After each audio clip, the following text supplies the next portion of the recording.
Welcome back everybody. We're up at the Big Four Cairns Coconut Holiday Resort and we've had a fantastic trip traveling 3,100 kilometers up to Cairns. It's been one of those bucket list things and it's been a really good trip. So you'll start seeing some videos coming out on that.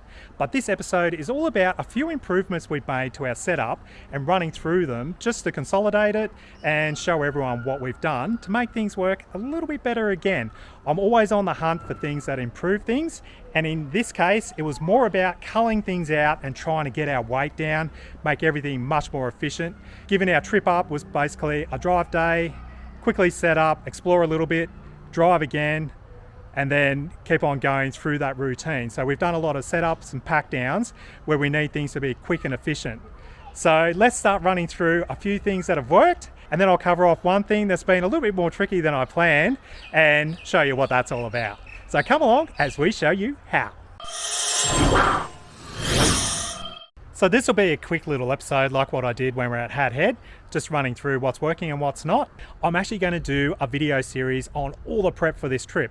It was really interesting, the amount of stuff we had to go through, from vehicle prep, caravan prep, all the upgrades and bits and pieces you think about doing a trip that's over 6,000 or 7,000 kilometers versus just a weekend away somewhere local to you.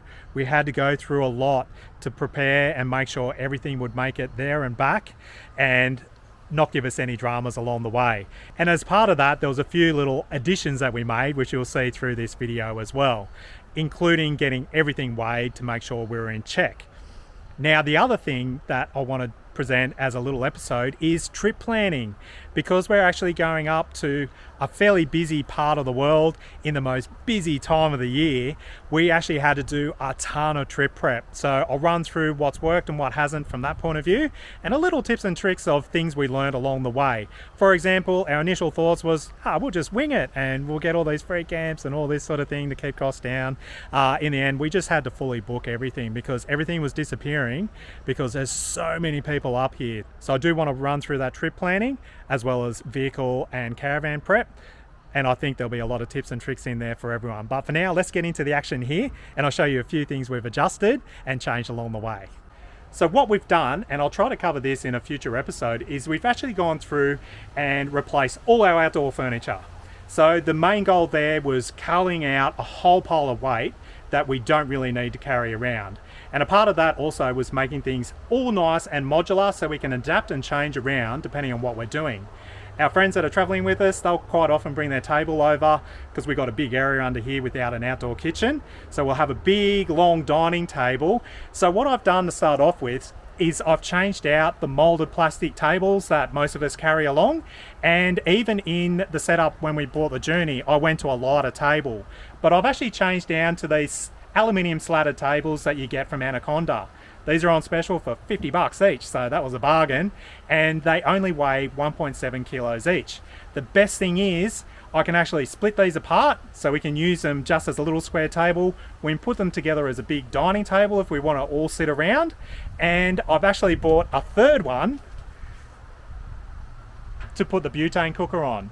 I do want to set up something with the drawer when it comes out so we can make a little cooking station on that drawer, again to make it a dual purpose sort of thing. But for now, I've gone and bought another one of these because they pack up so compact and they're light. So I can sit my butane cooker on here. I can actually fit 2 butane cookers without any drama at all. I've got a little bit of layout space and I can easily move this around with no fuss at all. Now, the second thing that we did update were the chairs. So we had a combination of chairs, but they were mainly reclining heavy chairs that weighed roughly around between 8 and 10 kilos. So I went on the hunt for something that was still comfortable, but wasn't necessarily the full recliner with the footrest that comes down, because I think that's where the weight comes in. So in my hunt around, I ended up coming across these June 4x4 Nomad Mark II chairs, and these come highly recommended from a number of people. If you go through any of the Facebook groups or even the reviews on chairs themselves, these are highly recommended. They're a little bit lighter, they're around about 5 kilos. They pack flat and they do seem to lock onto each other. So we stack 2 on top of each other on our front bed. That was another discovery when we got the van weighed. We actually need to move some weight forward. So these used to stack on the lower bunk at the back of the van, but in getting the weight forward, we've actually moved these forward. It's no great drama because if you're ever setting up somewhere, these are the first things that come out, but they're a fantastic chair. Again, they weigh that 5 kilos. They've got a 5-point adjustment, so you can still lay back, look up at the stars, and they're often on special from Anaconda for $80. So that's a pretty good value. I actually bought these as 2 pairs, so I bought 2 chairs and a table. Thought, wow, that actually works really well. So I made a second order, bought another 2 chairs, another table, and then when we got up here to Cairns, I actually went and bought the 3rd table.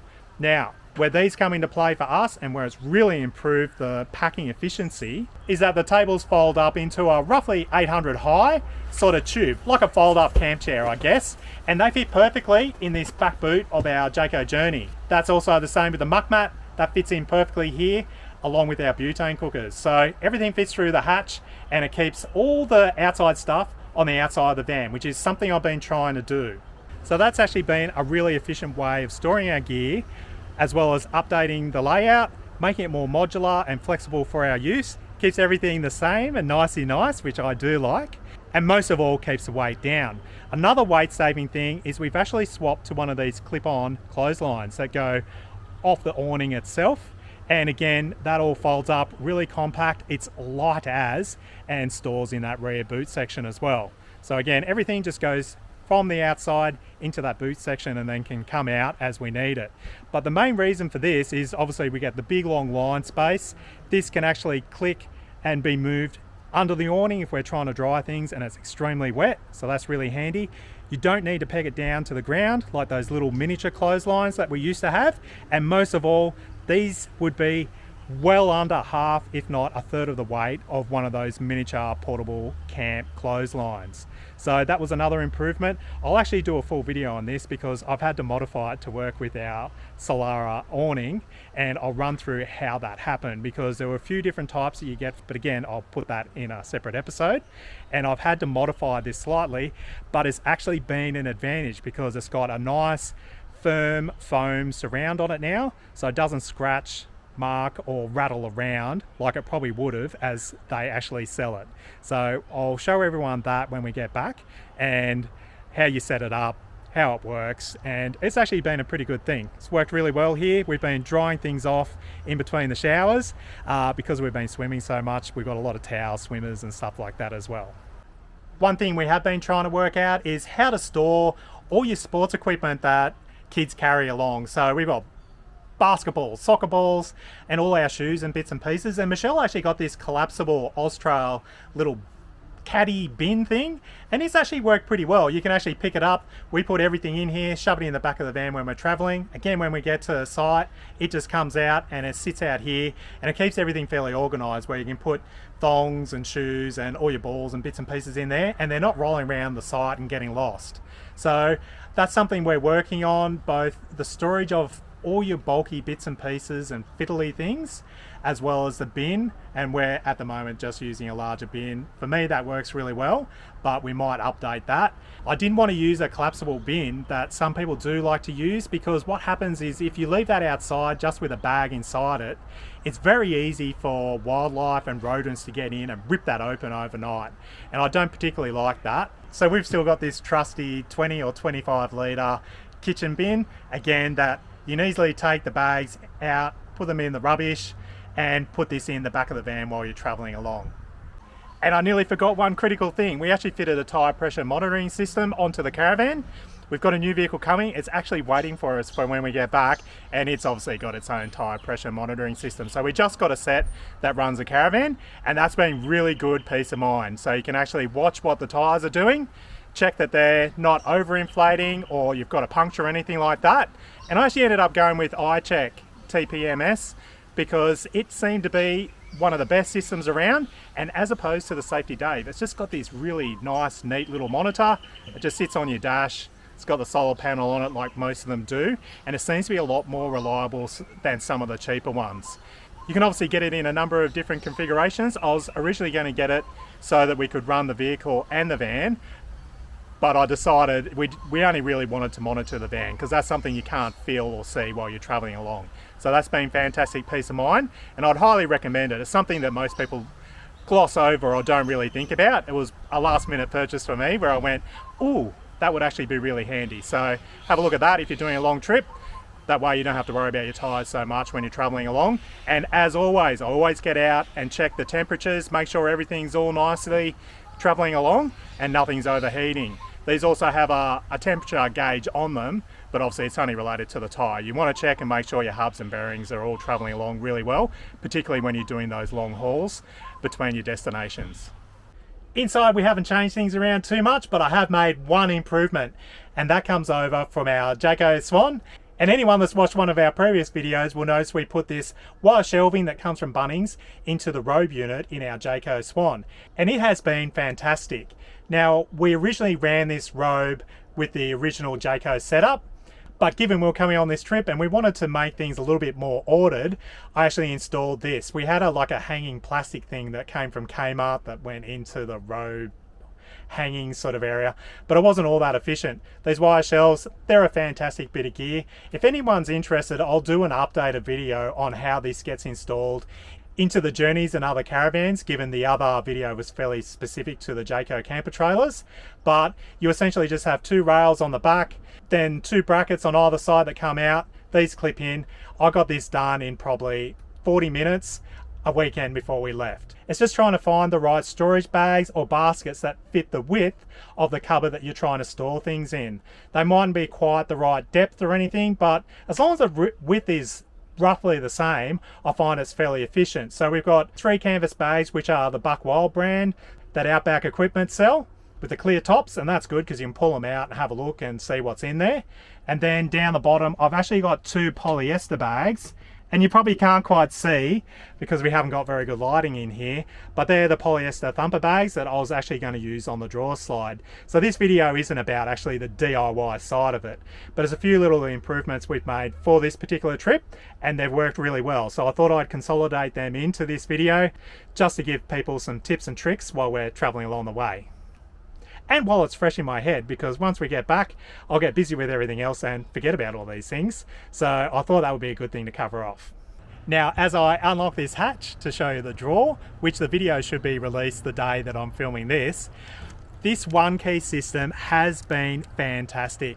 I know a few people think it's probably a bit of a luxury changing all your locks over and the expense that goes with that, but just having this one single key, it's been fantastic on this trip. We're always locking things, opening them, we're moving from one spot to another, and just having the one key where you don't have to think about has really been fantastic. So I think this is a good bit of gear, and if having multiple keys drives you crazy like it does most people, have a look into it and see what they can do for you. But in here I've actually added in a drawer slide, and that has also been quite good, and it's a bit of an update to the video that I'm just about to release on how we got that working while we're on the trip. So I'll open that up and show you that now. So this is our on-the-go RV accessories drawer slide that I fitted to the boot. And I did that because these boots are so small, it's impossible to reach in and grab things and pull them out, as per that video. But one update that I've done over and above the video that I couldn't quite get working was these storage tubs. So these are the storage tubs that we used to have in here before. And I was trying to swap everything out into those canvas or polyester bags, and it just didn't really work. So I've now just consolidated everything into 2 tubs. So I've got all my spare parts, a few electrical bits and bobs, some tools and bits and pieces in this first tub. The one behind's got our ropes, pegs, and all the camping associated gear, such as the tie downs for the awning and all of that. But I've really culled it down into the bare minimum that we need to carry around. I do have a lot of bungee cords and bits and pieces like that, because if something does break, they're often handy, or if things get a little bit windy, at least you can tie things down. But we've tried to consolidate it all into these 2 tubs. That's worked really well. One other thing which I just noticed when I pulled this out is that I've also got in here a 4 or 5G external antenna. Now I haven't had to use this yet. We haven't really been using the internet all that much. I do need to do some work, so I'll try to do that this afternoon while we've got some decent internet here before we leave. But I did buy this that we can put on the side of the van, up on the roof or something, to actually boost up our 4 or 5G internet in areas where it was really weak. We found up the coast it hasn't been too bad. A few of those little quiet coastal areas haven't been fantastic, but we're only there for 1 or 2 nights, and to be honest, you don't need it. If I was going out west, I would definitely swap over to a Starlink, but I'm running this off actually a Netgear Nighthawk M2 that we had at home, and I've just bought a prepaid SIM for that, and that's been good, particularly while we've been here for the week. I just turn it on when we're around, everyone can connect into it. We've got some Wi-Fi, and it makes things a little bit easier with the boys if they're trying to connect their tablets or something like that. So that might be something that I just leave at home, unless we're going to an area where we definitely will need it, but in reality, just sort it out when you get home. And now I've also got a Fiamma bike rack that we've been using, which is the same as a Swan. This is actually a second-hand one. I bought a pair of them off someone that was pretty much doing what I've been trying to do, trying to fit 4 bikes onto the front of the caravan without putting too much weight on it.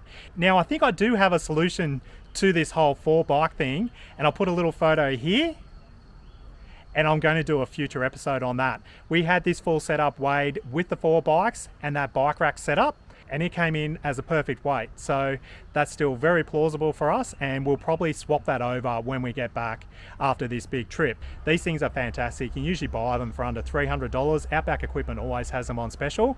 It's easy to load the 2 bikes on, and you can actually see them through the rear vision mirror while you're traveling to make sure everything's all fine and dandy and they haven't fallen off the back of your van or anything like that. So that's still working quite well, but I do have a really cool, price efficient 4 bike carrier option that sits up over the gas bottles and works really well, and that will be a future episode. And I nearly forgot about this. Another mod that we did before we left, and it's made a real big difference to towing, is we fitted airbags into the rear of the Pajero. We did a whole heap of maintenance work to it as well. I'll do a whole video series on that. But the airbags, and I got some slightly stiffer springs just to stop it squatting, made a huge difference. That should also help tyre wear as well. We've already done just over 4,000 Ks, and everything looks really good on both the vehicle and the van. So that's been a really good improvement to stop it wallowing around a little bit, especially as you go along those bumpy roads you get up here. Keeps it all nice and level and rides super smooth. And now to finish things off, the recycled mat. Now this has worked fantastic while we're in Cairns, to be honest, because we're on this slab site. We've had a lot of rain and it has filtered out a lot of dirt and bits and pieces like that. But one thing we did discover when we were in Seaforth, we put this down because the site was a little bit uneven. We had some tree roots and things we just wanted to cover over and make it a little bit more easier to work with, so we didn't have grass and dirt and stuff being dragged into the van. But this mat actually was a bit of a hassle to pack away. Now, as opposed to an open cell mat where they're really thin and there's not much to them and you can easily just brush them off, our friends had the same drama with their recycled mat. We actually had to take this out on the road and fully sweep it off. But the big drama was when you're trying to roll it up, because the underside of the mat itself it was all wet. It had grass and everything stuck to it, and you couldn't just get it off. So we had to literally individually fold it long ways, sweep it all off, roll it back over, sweep it all off, and slowly pack it up into its bag. So if we're going for a 1-night stay somewhere on our return trip, I'm not putting this down. I actually wish I bought the open cell mat that we normally use, because I'd probably chuck that down if I needed to, but we will think twice about putting this down if we're going to be somewhere for a short period of time where it just doesn't make sense to spend that half an hour prepping this mat to put it back away in its bag. Other than that, I love it. It's been fantastic. It's actually been quite a good thing on the trip. We haven't put it down at all the places. Normally if we've just got a bare slab, we'll just leave it as a bare slab. We're only there for a day, so it doesn't matter. But again, because we were set up here for a week, it was probably a good thing to put out. We had to dry it out anyway. Now, we are packing up tomorrow, and it's been raining every night, every morning, and a little bit during the day. So we do need to pack this up tonight. I'll probably pull this out now, flip it up the other way so the underside can dry, and then put it away. And that's obviously where the issue is. Because they don't breathe terribly well, which is why a lot of caravan parks with grass sites don't like them, they don't breathe and they don't dry out underneath. So they actually sweat and trap all that moisture underneath. So if you're on dirt, mud, or anything like that, it all gets stuck to the underside of the mat. It's not fun, I will be honest with that. So if you can, just think ahead a little bit. If you're packing away the next morning, you know it's going to be wet and it's dry at the moment, pull it out, pack it away, so you don't have to go through that drama when you're trying to get on the road. So I hope you enjoyed this episode. This is a little bonus episode I quickly put together that I thought of a few things while I was doing the introduction to another episode while we're up here in Cairns, and that is a few little day trips we did around the place. I do like doing these videos, and if you haven't heard already, we set up a little Instagram page, and that's where I can add in the little detail that I've got in basically this episode. So little tips and tricks we've come along as we're traveling around the place or we're at home doing other little projects.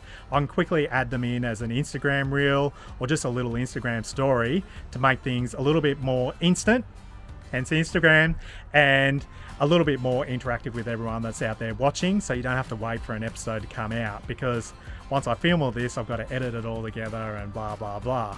So it should make things a little bit more efficient from my end.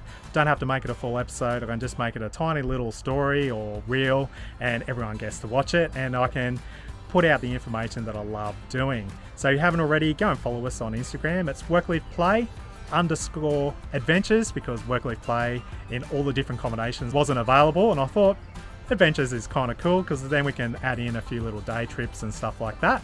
Instagram sort of does its thing and squeezes it all together with a bit of music and makes it look all kind of cool, and to be honest, that's really what people want to see when you're traveling about.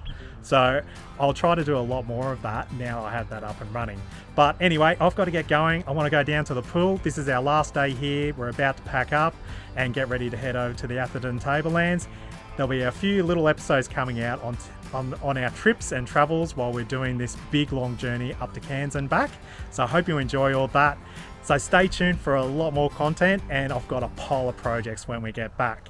So thanks for watching, and as I always say, get out there, stay safe, have fun, and we'll catch you next time. Time to grab my holiday drink and head down to the pool.